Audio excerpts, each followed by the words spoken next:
जब राहुल 26 साल का हुआ तब उसकी लाइफ में आगे क्या होगा ये आसपास के लोगों ने पहले ही डिसाइड कर लिया था।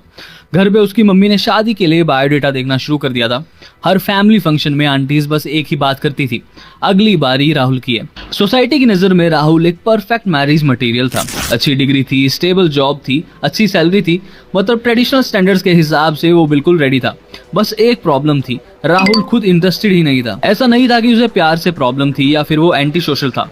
एंटी सोशल यानी कि लोगों से मिलना जुलना पसंद ना करना। लेकिन जब उसने अपने फादर की लाइफ देखी, उसको नजर आया घर का लोन, फैमिली की फाइनेंशियल रिस्पॉन्सिबिलिटीज, हर वक्त प्रोवाइडर बनने का प्रेशर, और अपने शादीशुदा दोस्तों की मैरिज को देखा तो उसे नजर आया स्ट्रेस, लीगल इश्यूज और हर छोटी बात पर लड़ाई।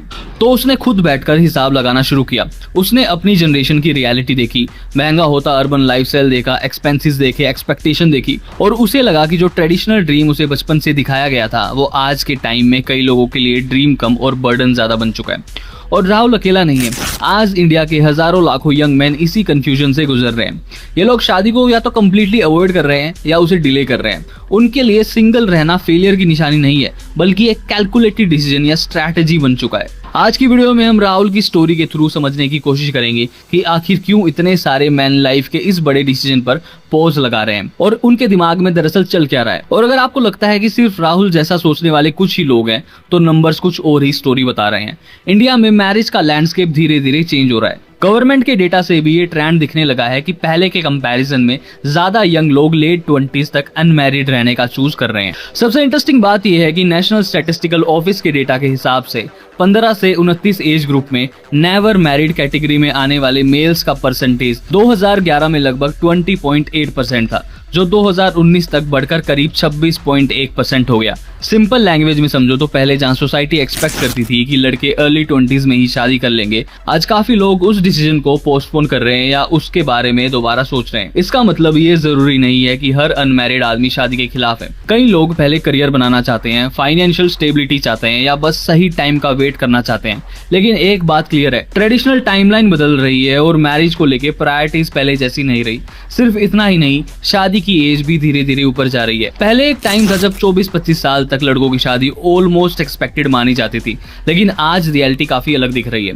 अगर हम रिसेंट डेटा की बात करें तो 25 to 29 एज ग्रुप के अराउंड 42.9% मेल्स ही शादीशुदा थे। मतलब ये नंबर आधे से भी कम है। कंपैरिजन के लिए देखें तो इसी एज ग्रुप में लगभग 83% फीमेल्स 25 साल की एज तक मैरिड थी।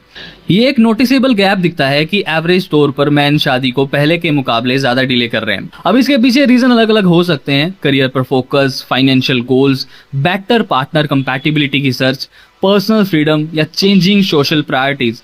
लेकिन ओवरऑल ट्रेंड यही इंडिकेट करता है कि आज के बहुत से यंग मैन ट्रेडिशनल टाइमलाइन को ब्लाइंडली फॉलो करने के बजाय अपने सर्कमस्टांसेस और प्रायोरिटीज के हिसाब से डिसीजन लेना पसंद कर रहे हैं। और एक इंटरेस्टिंग बात यह है कि ये ट्रेंड पूरे इंडिया में एक जैसा नहीं है। कुछ स्टेट्स जैसे दिल्ली, उत्तर प्रदेश, पंजाब और जम्मू एंड कश्मीर में अनमैरिड यूथ का परसेंटेज कंपैरेटिवली ज्यादा देखा गया है। वहीं दूसरी तरफ केरला, तमिलनाडु और मध्य प्रदेश जैसे स्टेट्स में लोग रिलेटिवली पहले शादी कर लेते हैं, जो ये दिखाता है कि रीजनल कल्चर, फैमिली एक्सपेक्टेशन और लोकल सोशल नॉर्म्स अभी भी काफी इन्फ्लुएंस रखते हैं।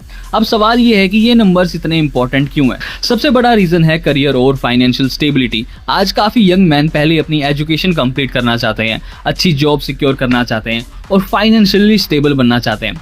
हायर एजुकेशन और बेटर इकोनॉमिक अपॉर्चुनिटीज के साथ लोग अक्सर शादी को पोस्टपोन कर देते हैं, क्योंकि उनकी प्रायोरिटीज पहले करियर ग्रोथ और लॉन्ग टर्म सिक्योरिटी होती है। साथ ही इंडिया में एक और बड़ा स्ट्रक्चरल चेंज भी हुआ है।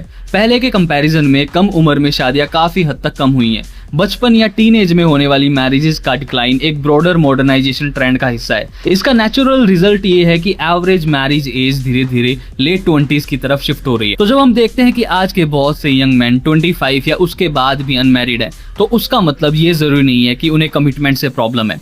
कई केस में ये changing economy, education, urban lifestyle और पर्सनल प्रायोरिटीज का रिफ्लेक्शन है, जहां लोग पहले अपनी फाउंडेशन स्ट्रॉन्ग बनाना चाहते हैं और उसके बाद लाइफ के बड़े डिसीजन लेना पसंद करते हैं। दूसरा फैक्टर है changing demographics and preference. Her generation में पॉपुलेशन पैटर्न और एज प्रेफरेंस बदलते रहते हैं, जिसे मैरिज मार्केट में मिसमैच क्रिएट हो सकता है। कुछ रिसर्चर्स का मानना है कि इन डेमोग्राफिक शिफ्ट का भी असर मैरिज टाइमिंग पर पड़ता है। तीसरी बात है फाइनेंशियल बर्डन।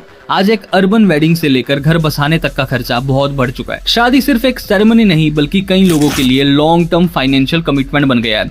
इसलिए कुछ लोग पहले सेविंग्स और स्टेबिलिटी बनाना चाहते हैं और उसके बाद ही कमिटमेंट लेना पसंद करते हैं। इसके साथ ही कुछ मैन लीगल रिस्पॉन्सिबिलिटीज और मैट्रिमोनियल डिस्प्यूट्स के रिस्क को लेकर भी कंसर्न एक्सप्रेस करते हैं। डाइवोर्स, मेंटेनेंस, एलिमनी या मैट्रिमोनियल लॉज को लेकर सोशल मीडिया और पब्लिक डिस्कशन में काफी डिबेट होती रहती है। इन कंसर्न्स की वजह से भी कुछ लोग मैरिज के डिसीजन को ज्यादा कॉशियसली देखते हैं।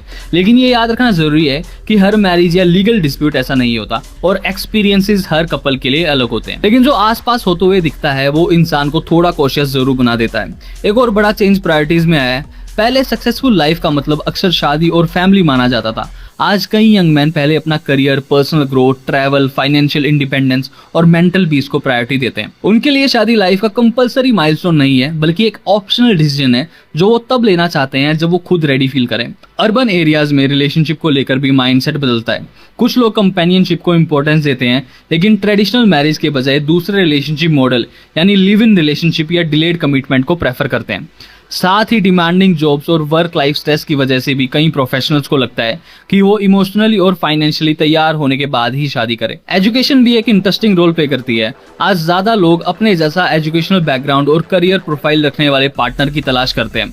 इस चेंजिंग डायनेमिक की वजह से कुछ लोगों के लिए कंपैटिबल मैच ढूंढना पहले के कंपैरिजन में ज्यादा चैलेंजिंग हो गया है। इसलिए जब हम देखते हैं कि कुछ इंडियन मैन शादी डिले कर रहे हैं तो उसके पीछे सिर्फ एक रीजन नहीं होता। Career, finances, changing expectation, personal freedom, legal concerns और सोशल चेंजेस, ये सब मिलकर डिसीजन को इन्फ्लुएंस करते हैं। और शायद इसलिए आज के टाइम में बहुत से यंग मैन मैरिज को रिजेक्ट नहीं कर रहे बल्कि उसे एक ऐसा डिसीजन मान रहे हैं जो तभी लेना चाहिए जब वो पर्सनली और फाइनेंशियली उसके लिए रेडी हो। काफी टाइम तक लोगों ने शादी को एक कंपलसरी माइलस्टोन बना दिया था लेकिन आज की यंग जनरेशन इस डिसीजन को बहुत ही स्मार्टली हैंडल करती है। न्यूज़ में बहुत ही फ्रिक्वेंटली ऐसी चीजें आती हैं जो इंसान की परसेप्शन को बदल रही हैं। Extra marital affairs, murders because of relationship, matrimonial laws का झंझट। बहुत सारे यंग मैन शादी को एक पॉजिटिव चीज की जगह प्रॉब्लम को बुलावा देना समझ रहे हैं। एंड इसमें गलती किसी की नहीं है, बस ये एक चेंजिंग लैंडस्केप का नतीजा है और धीरे धीरे मैरिज एक कंपेनियनशिप की जगह प्रॉब्लम्स का पहाड़ बनती जा रही है जिन्हें एक इंसान बस स्मार्टली अवॉइड करना चाहता है।